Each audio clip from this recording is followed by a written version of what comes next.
전 예수님, 오늘 일독서의 탈출기의 말씀이 나오고 있습니다. 탈출기 1장의 말씀이 나오고 있는데 저번 주의 내용들을 쭉 살펴보면 일독서에 어떤 내용들이 주로 나왔었죠?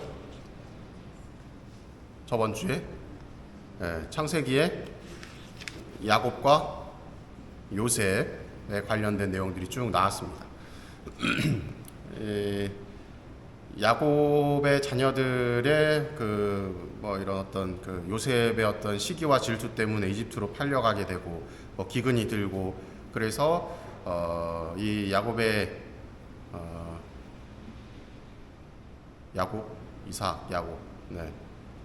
야곱의 아들들이 이집트로 방문을 하게 되고 방문을 해서 이것저것 좀 이제 얻을 수 있는 부분들을 얻으려고 했었던 그 과정 속에서 알고 봤더니 자신들이 먹을 것을 또 요청하고 있었던 인물이 자신의 동생이었고 그를 통해서 그들이 다시 이 고센 지방으로 초대를 받게 되고 거기에 이제 정착하게 되는 내용.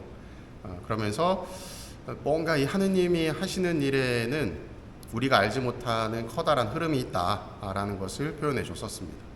근데 이 창세기가 끝나고 오늘 읽혀지는 이 탈출기의 내용의 그 시작을 보면 요셉을 알지 못하는 새 임금이 이집트에 군림하게 되었다라고 이야기를 합니다. 요셉이 있을 때에 요셉이 모시던 이 파라오 이 임금은 이 셈족 계열의 사람이었어요. 그러니까 정통 이집트 사람이 아니었던 거죠.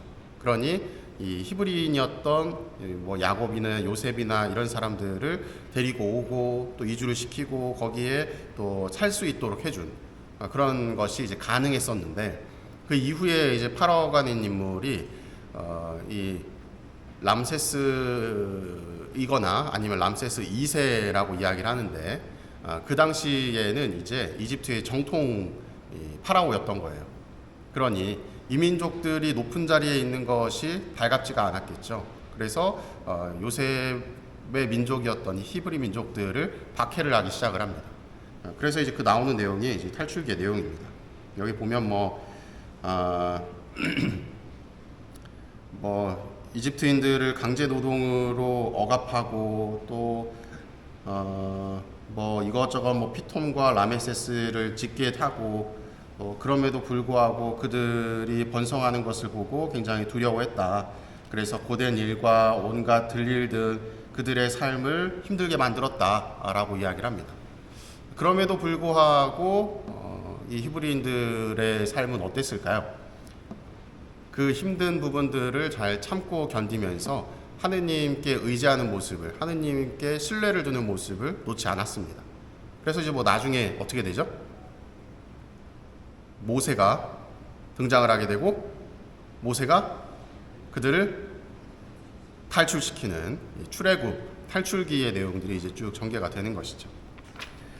오늘 마태복음의 내용을 보면 예수님께서 말씀을 하십니다. 세상에 평화를 주러 온 것이 아니라 나는 분열을 일으키러 왔다. 표현상 평화가 아니라 칼을 주러 왔다라고 이야기를 합니다. 그래서 가장 가까이에 있는 인물들이 함께 하는 것이 아니라 분열될 것이다. 혼란이 일어날 것이다. 라는 이야기를 하죠. 아버지와 아들이 갈라서고 딸과 어머니가 갈라서고 가장 가까운 인물들이 갈라진다라고 하는 것은 나에게 있어서 어떤 것일까요? 어떤 느낌으로 와닿나요? 기쁜 일일까요? 슬프고 고통스럽고 힘든 일이겠죠. 예수님께서 세상에 오셔서 평화를 준다라고 하는 것은 우리가 너무나도 원하는 삶을 살도록 만들어 주신다는 것이 아니라 어쩌면 나의 삶을 굉장히 고통스럽게 하고 힘들게 할 수도 있다는 거예요. 칼을 주러 왔다라는 이야기는. 그럼에도 불구하고 우리가 보여야 되는 모습이 어떤 모습이냐. 그 고통 가운데에서도 예수님을 놓지 않고 그분께 대한 신뢰를 두려고 하는 모습을 보여야 된다는 겁니다. 결국은 우리에게 있어서는 신앙생활이 결코 기쁨이 될 수가 없다는 거예요. 여기서의 기쁨은 하느님을 알게 된 기쁨 이런 것이 아니라 세상에서의 만족스러운 삶을 영위하는 그 세상적 기쁨을 이야기합니다. 자녀가 대학 잘 가고 뭐 우리 아들이 무슨 하버드에 입학하고 우리 딸이 무슨 어디에 또 입학하고 우리 남편은 하는 사업이 족족 다 잘 되고 이러한 기쁨이 아니라는 거예요. 오히려 그것들이 이루어지지 않을 수도 있는 것이 하느님께서 예수 그리스도께서 우리에게 마련해 주시는 삶일 수도 있다는 겁니다.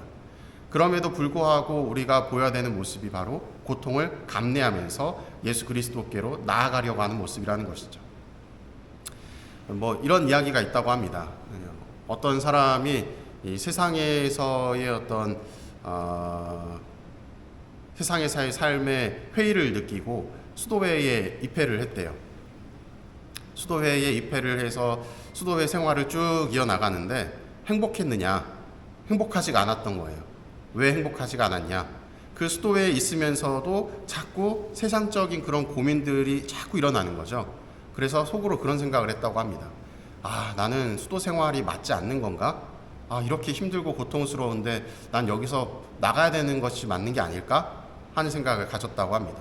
그래서 이 선배 수도자에게 이야기를 나누면서 들었던 이야기가 그렇게 수도 생활이 기쁘다면 여기에 머물 수 없다라고 이야기를 해요. 왜냐? 수도 생활은 고통스러워야만 수도 생활이기 때문이라는 거죠. 무슨 이야기일까요? 하느님을 알아간다, 신앙을 가지고 있다라고 하는 것은 그냥 기쁜 가운데에 머물러 있는 것이 아니라 고통 속에서도 기쁨을 찾을 수 있는 것이 신앙이라는 거예요. 고통스럽지 않으면 신앙생활이 아니라는 거죠. 근데 우리는 조금 잘못 생각하고 있는 거죠. 내가 신앙생활을 이렇게 열심히 하면 왜 나한테 이런 고통과 힘듦을 주시지? 라는 생각을 가지게 되는데 그것이 자연스러운 것이라는 겁니다. 신앙생활을 하면서 마냥 행복하고 즐겁다라는 것은 어찌 보면 내가 누군가에게 고통을 선사하고 있는 걸지도 모른다는 것이죠. 여러분들이 신앙생활하면서 힘들다, 고통스럽다, 왜 나에게 이런 시련이, 고민이, 그것은 어찌 보면 내가 신앙생활을 뭐하고 있는 것이다, 잘하고 있는 것이다 라고 하는 반증이기도 합니다. 그러니 혼란스러워하지 마시고 그럴 때일수록 오히려 더 예수님께 매달리고 또 신앙에 더 빠질 수 있도록 하느님께 더 커다란 은총을 청하시면 좋겠습니다. 사랑합니다.